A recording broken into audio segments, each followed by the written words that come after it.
Hello and welcome to SciLux, the podcast where we talk about scientific developments and technological changes, this time in Europe, because we have an international guest, Professor Christiane Helling, today with us. And this means that we will be talking about space, which I'm, of course, very excited, as usual, listeners know by now. So Professor Christiane Helling is the director of the Space Research Institute of the Austrian Academy of Sciences and professor in space sciences at Graz University of Technology. In her research, she focuses on exoplanets and particularly cloud formation on them. Christiane, thank you so much for coming today. Thank you for inviting me, and I'm really pleased to be here. For the listeners, I have to mention that I'm recording from a different place. So if you're hearing tram passing by or people clacking, it's because I'm in a hotel today. So sorry about that. But Christiane gave me an exact time and date, and I couldn't say no because it was very important for me to talk to her. Okay, exoplanets. We're starting already straight into the topic. So first of all, what are they and how do you discover them? So exoplanets are all planets outside our solar system. So basically throughout the galaxy, throughout the universe, this is what we are calling exoplanets.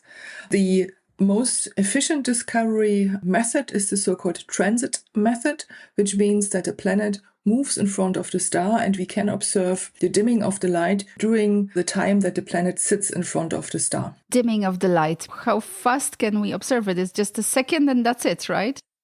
No, it's not necessarily just a second. It depends how far away or how close by the planet is. So if it's very close by, then you have quite a while to look at it.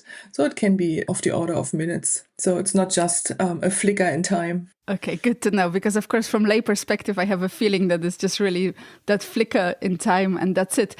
I love the fact that you said close by. If you research exoplanets, what does close by for you mean?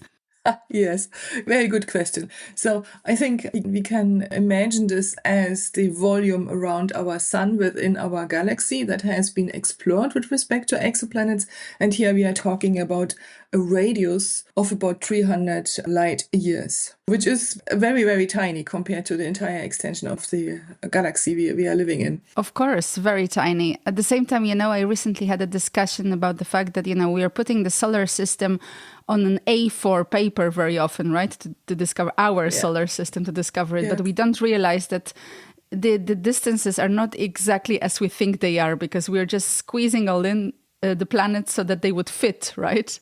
Absolutely. So it is always one of these challenges. If you ask your students, can you draw the solar system? They go like, but the proportions don't fit. And yes, they are right. But then if you have to draw exoplanets, you're even more in the trouble, right? Maybe not so much because we only know a few planets that really are present in the exoplanetary system. So you basically have one star and two planets or something like this. Of course, meanwhile, there are exoplanetary systems with more than one or two planets. So we know comfortably little about the exoplanetary system so that we can still fit it on one A4 page. Okay, that's good. But again, a few, I think we have to define that. What is a few for you? I'm sorry, this was not very precisely worded. We know many planetary systems, many exoplanets. We know about the confirmed presence of more than 5,000 exoplanets in our galaxy, but there are many, many more candidates. So one has to be here a little bit careful. But compared to the number of stars in our galaxy, these are really a few. But if you just think of the number of planets per planetary system, there are even fewer. I mean, we know about the TRAPPIST system, so there are more than two. But for most of the planetary systems, we know there is one planet. And from the formation perspective, there should be more, but they have not yet been detected. So few needs to be defined. Yes, exactly. We are talking science, so we have to always remember about defining a lot of things, right? You mentioned stars, you mentioned planets. I think this is a brilliant moment to ask actually to our listeners the pub quiz question that might be actually solvable for some, but still important to mention. So our pub quiz question is, what is the difference between a star and a planet? Perfect. And listeners, remember, answer only at the end of the podcast. Okay, so now we know what exoplanets are and how you discover them for the most common method. But are there other methods? Oh, there are various methods. we always need to use two of them really in order to confirm the existence of a planet. So just observing the transiting planets, as I already mentioned earlier, the transit method where the planet moves in front of the star is not enough because we are doing physics. So we want to make sure, and there is a certain philosophy and ethics behind this. So a physical experiment cannot only be conducted once, it has to be repeatable by other researchers, by other colleagues. And for the exoplanets, we ideally conduct or use a different method. For example, the radial velocity method. So it's a bit complicated. We can go into details, but maybe for now we leave it at we are basically staring at the star, doing very high precision spectroscopy and see how a spectral line is actually affected by the motion of the planet. Okay, yes, maybe too much detail will mean that we will not manage to discuss much more because, of course, if we start analyzing all these methods, but it was clear to me, so thank you for making it clear, probably for many of our listeners. But, I was just thinking, okay, yes, we talk about observing, right? But this is not the observing that a normal person would think of. So just like looking at the night sky, right? How do you actually are observing the planets? What do you use? Well, it's actually literally the looking at the night sky thing, right? Either you have a ground-based telescope, as we call them, or you have a space-based telescope.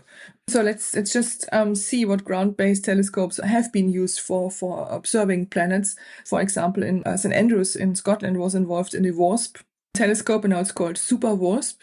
And it was one of the first ground-based telescopes who actually has been used to chase and to discover exoplanets.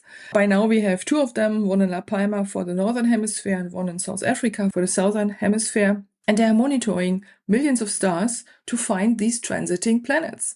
So and I've again gone a little bit into the numbers for giving listeners a bit of perception. So their database contains more than 17 million objects. And only 192 planets have securely been identified out of this database, which doesn't mean there are more in the database, but it takes quite some time to really be sure that this is a discovery.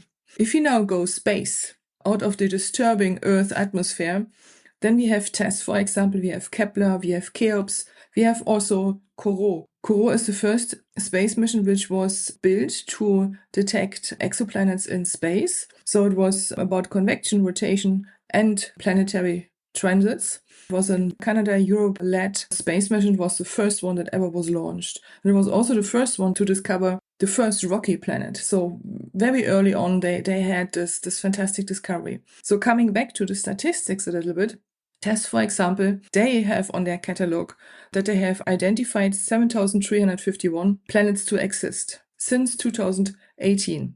So these are already many, many more candidates that they have been published compared to the ground-based telescope. So, of course, we now don't know how many candidates the SuperWASP telescope has in their catalogs, but just to give us an idea how much effort researchers have actually put in very early on to be 100% precise that the results they are putting out are reliable, actually. Okay, so we have the ground-based telescopes, and then we have the space-based telescopes, and then we have, of course, JWST, so James Webb Space Telescope, and of course everybody is excited about it, and you didn't mention it, so I have to ask as well, is it very useful for you in your research, or you're just excited because it's an important step for us? Also, this is a wonderful question. So let's just recap. So we had the first exoplanet space mission, CoRoT, European-led.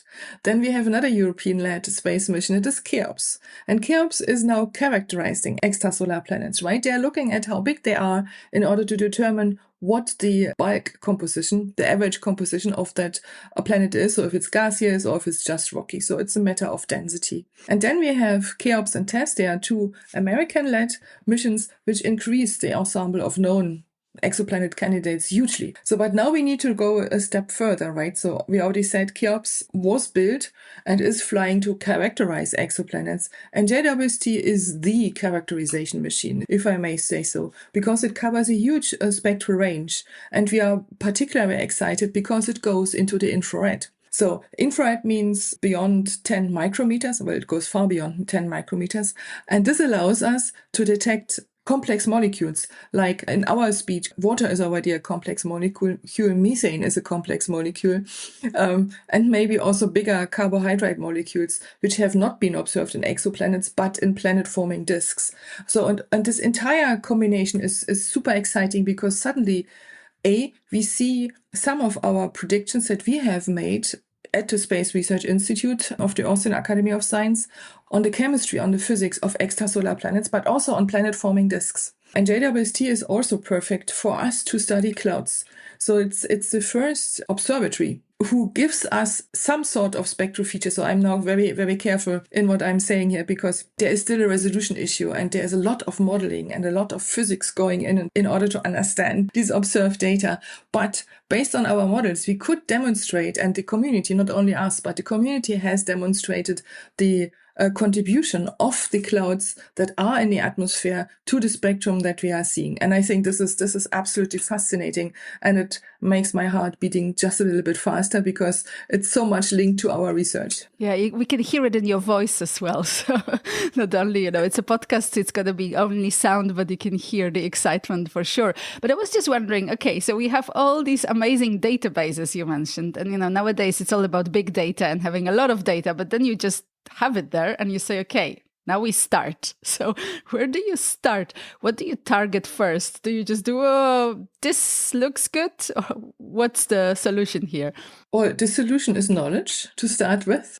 Let's take a step back from this question. Everyone speaks big data, that's correct. But what is big data here? Per planet, we get a very narrow frequency range, and the spectrum in this very narrow frequency range only. So that means for one planet, the amount of information that we receive from the observations is not big data. So it's not a huge amount of information we get, or a huge amount of signal we get for each of these planets. So this is maybe very important to realize. Which doesn't mean it is not challenging to analyze these data. And here now we are maybe moving a little bit more towards big data, because in order to interpret or to understand what these data actually tell us, we are running simulations in the background. And these simulations are modeling planetary twins, exoplanetary twins, which means we need to understand how the wind is moving, what the chemical composition is, how the energy is transported. And these are fundamental physical questions. We are speaking about fundamental hydrodynamics that our colleagues are modeling in order to understand the efficiency of engines in our cars. So it's basically, to some extent, all the same. So what I'm saying here is we are basically starting from fundamental physics and work our way towards the observations. And then we see, do our predictions fit what our observers' colleagues have analyzed from their data? And the best for physics and for understanding is actually if the fit is not perfect, because then we can go back and analyze our physical understanding and see if we are missing something, right? If we have a perfect fit at the first moment, you may be tempted to lean back in your armchair, more or less fancy, and think, okay, I did a good job. I know what it is. And this is a bit of maybe an hooray moment for any researcher, but also a moment of a great awareness, because one should really go back and check if the model fits. So you see, there are various ways to address this, but at the bottom of it, it's always the physical understanding for the data that we get presented. And it's so important you're mentioning it, because it goes back also to my school years, where you were always, supposed to fit the key or the exact, equation has to match and whatever. And if you fail, then this is really, really wrong. But we always mention here in this podcast that science is so much about failure and actually readjusting and checking. And if everything works, then maybe you are actually not right. Yes. So one has to be very curious, and one has to tame one's ego, some more than others. So because of course there is a lot of pride and a lot of work that has been conducted to be at this stage, to be able to interpret JWST data. JWST is an immense achievement for the astrophysics community, right? So, and of course the entire communities, plural, have been developing to this point in order to be able to physically interpret the data that is coming down. So it may cause also some frictions, but I think it's a good kind of friction. It's a constructive friction. Constructive friction, brilliant. Okay, you mentioned that you have the data. If you have enough confirmation, you say, okay, we have this exoplanet. And then what do we want to know about it? Because, the tendency of the journalist is, of course, only look for habitable exoplanets. But do we really want that? Or what do we want, and why are we doing it, actually? This is also a very wonderful question, because it so much picks up our desire to not be alone, or on the other hand side, to be the chosen species. And I think this is actually the question that many people are putting forward. So are we alone in the universe? And I think it's a very, very important question, because in the end, it triggers our responsibility, I would hope so, for our own environment. But why are we interested in the large ensemble of exoplanets? So we are not only interested in the rocky planets that potentially could be habitable, in the sense that there is a rocky surface, there is liquid water on that surface, there is a temperature where we are not boiling off or freezing without being able to move, and all these things. And a decent central host star, which doesn't burn us off at the moment a coronal mass ejection arrives. We need a magnetic field. So there are many aspects that really need to be met in order for the planet to create life in the end. And in this big scope, I would say, it is utterly essential to study all planets and understand all kinds of planets, because planets are in the end byproducts of star formation. So the big thing in the universe that happens is the star formation. So the star forms, and in order to conserve its angular momentum, a disk forms around it, like a pizza, for those who like pizza.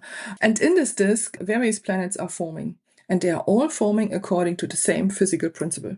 And still, they come out differently. They come out big, small, with a small core and a huge gaseous envelope with no atmosphere eventually, because the host star has blown it off, whatever. So, and again, all of them are following the same physical and chemical, with that chemical principles. So, meaning if we are now concentrating on those exoplanetary objects that we actually can observe and analyze in a good amount of detail, like, for example, with the James Webb Space Telescope, or also with the Cheops Space Telescope, then we are making a huge amount of progress, because we are testing our models, which then we can also apply to the other planets.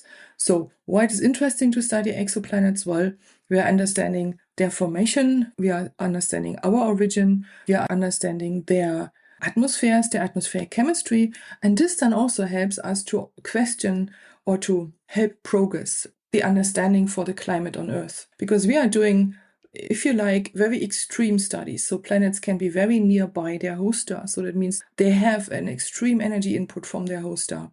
They can be very far away. That means they are very cold. And these are situations that may arise on Earth, and or that we are seeing in the solar system. It was a long, winding answer, but maybe it gives a bit of insight.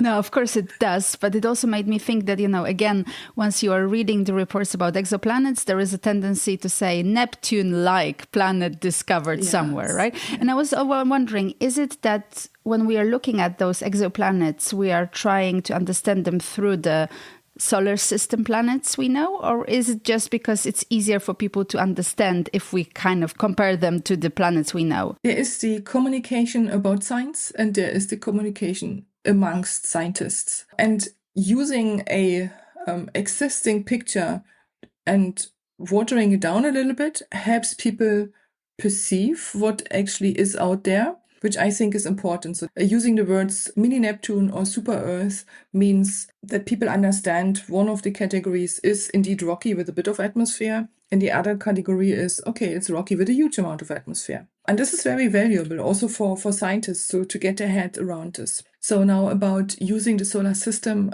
to help us with exoplanets. Well, in the end, the solar system is one of the planetary systems we know of, but it's the only one where we actually can go and do in situ measurements. And this is what our institute is very much involved with, right? So the instruments that we are building at the Space Research Institute have basically visited almost all objects in the solar system, except the very outer ones, which are really hard to reach. And here the beauty is that our scientists actually get in situ data, meaning measuring the situation, the environment, the magnetic field in our case, the plasma environment in our cases, directly on the object, which we cannot do for exoplanets. And this helps us to form our understanding for the physical processes. And I'm just hesitant to say this, but it's the only location we actually can go. So that means here we can go and take the measurement, while for exoplanets, it's always remote. It's always remote measurements. It's always photon counting. And we are always depending on how few photons we have. So therefore, it's the data challenged science in the sense that we only have a few photons. So it's photon counting, but at the same time, you do look at cloud formation. First of all, I can't get my head around this, that it's possible. But secondly, why do you look at clouds? Well, actually, there is a scientific and there is a human answer to this. Let's start with the human answer for the fun of it. So back in the days when I did my PhD, I finished my PhD and I thought, okay, I want to do something different. And I said, I want to do cloud formation based on the theory we have. I want to develop it further. And my PhD supervisor goes like, Christiane, this is nonsense. There are no clouds out there. I'm like, wait a second, this doesn't make sense. And it maybe just have been an answer, in a flicker of time. And he just wanted to get me on a more solid track, maybe. And I did not waver. I said, no, I'm curious. It's again back to the physics, right? If the physical environment is in a certain thermodynamic state, forgive me this very physical wording, but that's what it is. So if the temperature and the pressure, the density are in the right ballpark, then a condensation process will start. So it doesn't matter if we call this now Earth, Venus, Jupiter, or exoplanet. And the beauty of this is, again, that depending on which planet we are looking at, the composition of the clouds may be completely different. And this is actually what hooked me. When I realized, oh, wait a second, for exoplanets, we have a different chemical composition, and we may actually form gemstones. Okay, they are maybe not quite gemstones, but one can make a good argument for them at some point to turn into gemstones. And really working out the theory behind this, modeling it, putting it into a code so that you can play around with it. So basically creating a virtual twin for an exoplanet. So you actually can see what kind of clouds are forming, how big the particles are, what the chemical compositions are. Are they everywhere? Do they only form on one side of the planet? I think it's utterly exciting, and it helps us, or it helped me so much more to understand what a huge challenge it actually is for our colleagues from the Earth meteorology to make this weather predictions and these climate predictions. For sure it is. Again, applying my common sense to the discussion of clouds, the thing I hear first, if you say clouds, is I hear water. And that's really what we shouldn't be thinking of in this case, right? Absolutely. So water is basically Earth. So of course we are very Earth focused because we go out and can in situ observe what is there. No, we shouldn't think water. And also because these objects or these exoplanets have formed at different places in the planet forming disks. So that means already the initial condition for their bulk composition is completely different than for Earth. So we really should think minerals. We should think silicates, iron, titanium, so sparkling gemstones, corundum, magnesium, what have you, all these exciting materials. And if we know, so let's say we have a cloud confirmation or however you want to call it. So we kind of have this model. It got confirmed up to a point where we maybe not sit back and relax, but we feel pretty confident. Then where do we go from there, let's say? Why are the clouds so interesting for you? For me personally, so let me just put this again in two answers. So for me, I think the physics is utterly exciting. And being able to understand the physics, the chemical interactions and make a prediction and think if the processes are completely described by talking to other colleagues in other science areas, I think this is just a blessing, and I'm really grateful that I'm in an environment where I can do this. The second part of my answer is we want to understand how these planets have formed, and we want to characterize their atmospheres. And what is for me an excitement is for other people a nuisance, because the clouds are blocking our capability to look into the atmosphere, right? We only can see what is actually on top of the atmosphere. Physicists speak about optically thin environments, so you basically can look through that. And at some point, the cloud layer absorbs all the photons either coming from inside or arriving from the host star.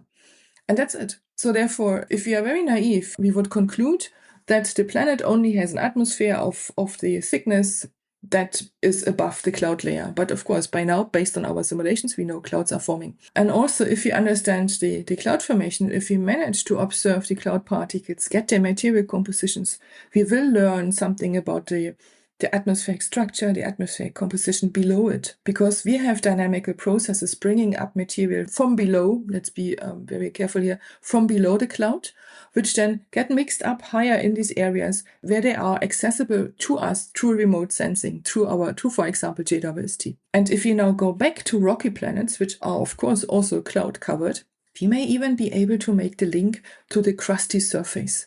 And this, to some extent, is the holy grail here, right? Because if we can understand what the surface of these planets are made of, we can maybe also say something about plate tectonics.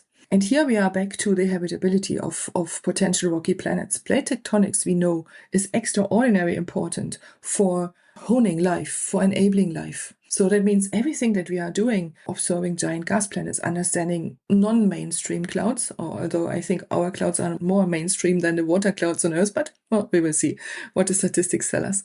So really understanding this physics and this interaction to be able to interpret the JWST data will help us also with the holy grail of humanity, maybe, to find and to understand how life has emerged in the universe, based on fundamental principles, based on fundamental research. You absolutely bought me here. If I could change now what I'm doing, I would be going into clouds, probably, because it's very, very interesting. Absolutely. But unfortunately, I also know that probably because of the clouds and not only, you're a very busy person, so we can't continue discussing more into detail that topic, but we can definitely still find time to solve our pub quiz question for the listeners. If you remember, that was about the difference between the planets and the stars, right? So, Christiane, what is the difference?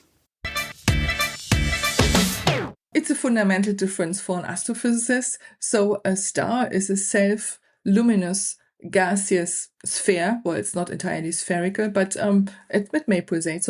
But the point is, it's really self-luminous, where a planet is never self-luminous. So the planet is a dark thing which only is observable through reflected light from the host star or through the transit method as we have discussed, or through the radial velocity method as we discussed earlier. So it never really emits its own photon. There is no energy source such that it really can be luminous as a star is. And as we are on the differences, I'm solving my family issues right now through the podcast, but I promised my son, because he recently had to prepare a presentation about planets, and I was very happy that he didn't do the usual child thing, which is Saturn or, I don't know, Venus, but he said, I want to look at this dwarf planet I'm very interested in, which was Ceres.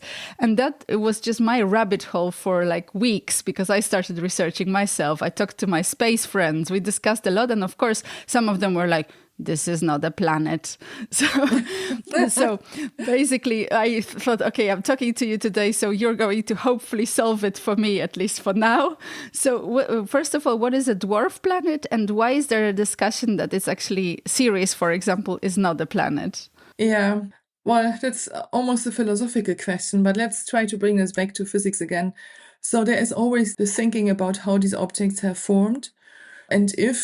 And all the planets have managed to basically clear their path around them eventually, so that they are not anymore bombarded by leftovers from the star formation, which we now call meteorites or asteroids, depending where we are and where they hit. At the very outer rim of the solar system, we have lots of leftovers from the planet formation. And more often than not, two of them appear gravitational bound, right? They are so far out, so far away from the solar gravitational field. Of course, they are still obviously gravitational bound to the sun, because they exist there and orbit stably. But nevertheless, they are so far away that they can actually form pairs, which then stabilizes the individual constellations. So this is one thing, but they are so small and have not cleared their path, and therefore they are then kind of put into, okay, you are given the credit of being formed like a planet, but you're not anymore a planet because you are surrounded by so much leftovers. So maybe this is a good way of thinking of this. So in the moment you find two smaller bodies like this, I mean, it doesn't need to be Ceres, but you also can think Pluto. Yeah, then people begin to make a difference I personally am not sure if this is really necessary to distinguish between planets and dwarf planets, but okay, there is a certain classification need, which I can appreciate. Okay, so we also solved it for Pluto, which is very good because I'm still of that generation that was learning that it's a proper planet, not a dwarf one. So good to know in case you were wondering as well.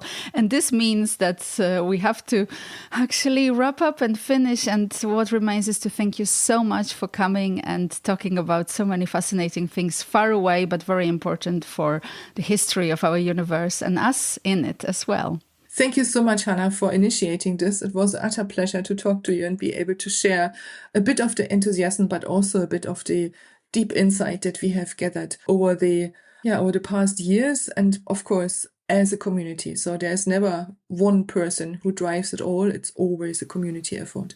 Perfect mention at the end. Thank you so much. And this is it for today. Don't forget to subscribe, to follow us, to listen to other episodes. We'll be sharing all in the show notes all the things we discussed today. And this was Silex, and my name is Hanna Siemaszko.